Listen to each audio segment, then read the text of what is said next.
ಶ್ರೀ ಭೂನೀಳ ಅರವಿಂದನಾಗಿ ಸಮೇತ ಶ್ರೀ ಯೋಗನರಸಿಂಹಸ್ವಾಮಿ ಉತ್ಸವ ಮತ್ತು ರಾಮಾನುಜಾಚಾರ್ಯರ ಜಯಂತಿ 8ನೇ ದಿನ ತೆಪ್ಪೋತ್ಸವ ಧ್ವಜ ಅವರೋಹಣ ನಡೆಸಲಾಯಿತು.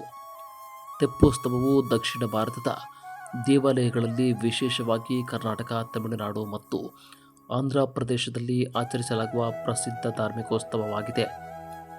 ದೇವರ ಮೂರ್ತಿಗೆ ವಿಶೇಷ ಪೂಜೆ ಮತ್ತು ಪುಷ್ಪಾಲಂಕಾರ ಮಾಡಿ ದೀಪಗಳಿಂದ ಅಲಂಕರಿಸಿದ ತೆಪ್ಪದ ಮೇಲೆ ಕೂರಿಸಿ ಕಲ್ಯಾಣಿಯಲ್ಲಿ 3 ಸುತ್ತು ಪ್ರದಕ್ಷಿಣೆ ಹಾಕಿಸಲಾಯಿತು.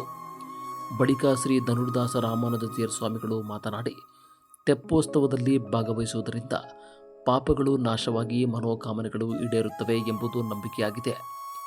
ದೇವರು ನೀರಿನ ಮೇಲೆ ವಿಹರಿಸುವುದನ್ನು ನೋಡುವುದೇ ಒಂದು ರೋಮಾಂಚಕ ಅನುಭವ ಎಂದರು. ತೆಪ್ಪೋತ್ಸವದ ಸಮಯದಲ್ಲಿ ಚೆನ್ನೈ ಪಟಾಕಿ ಪ್ರದರ್ಶನ ಭಕ್ತರ ಗಮನ ಸೆಳೆಯಿತು. ಶ್ರೀ ಯೋಗನರಸಿಂಹಸ್ವಾಮಿ ದೇವಾಲಯದ ಪ್ರಧಾನ ಅರ್ಚಕರು ಶ್ರೀನಿವಾಸ ಅಯ್ಯಂಗಾರ್ ಸೇರಿದಂತೆ ಅಪಾರ ಸಂಖ್ಯೆಯಲ್ಲಿ ಭಕ್ತರು ಆಗಮಿಸಿದರು.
ಇವತ್ತು ಕೊನೆ ದಿವಸ ನಮ್ಮ ಯೋಗನರಸಿಂಹಸ್ವಾಮಿ ದೇವಸ್ಥಾನದಲ್ಲಿ ಬ್ರಹ್ಮೋತ್ಸವ.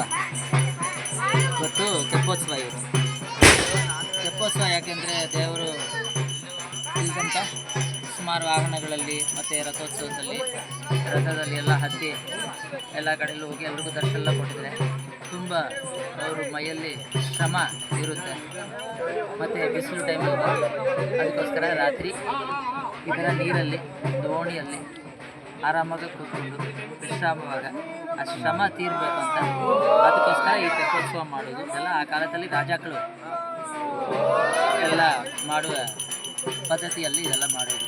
ರಾಜಾಗಳೆಲ್ಲ ಹಿಂಗೆ ಉತ್ಸವ ಅಂದರೆ ಅವರು ಹುಟ್ಟಿದ ಬಗ್ಗೆ ಊರು ಒಳಗಡೆ ಹೋಗಿ ಎಲ್ರಿಗೂ ದರ್ಶನ ಕೊಟ್ಟು ಕೊನೆಯಲ್ಲಿ ಅವ್ರಿಗೆ ಶ್ರಮ ಪರಿಹಾರಕ್ಕೋಸ್ಕರ ಈ ಥರ ತೆಪ್ಪೋತ್ಸವ ಮಾಡೋದು.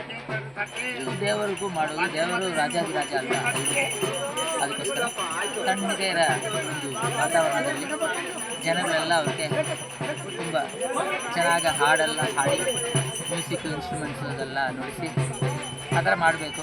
ಆಯಿತು, ತುಂಬ ರಿಲ್ಯಾಕ್ಸ್ಡಾಗಿ ಇರಬೇಕು, ದೇವರು ವಿಶ್ರಾಂತಿಯಾಗಿ ಇರಬೇಕು, ಅವ್ರ ಮನಸ್ಸು ಖುಷಿ ಪಡಬೇಕು. ನಾಳೆ ಮಹಾಭಿಷೇಕ ಎಲ್ಲ ಮುಗಿದ ಮೇಲೆ ಅವ್ರಿಗೆ ಸ್ನಾನ ಮಾಡಿಸಿ ಅವರನ್ನು ರಿಲ್ಯಾಕ್ಸ್ ಮಾಡೋದು.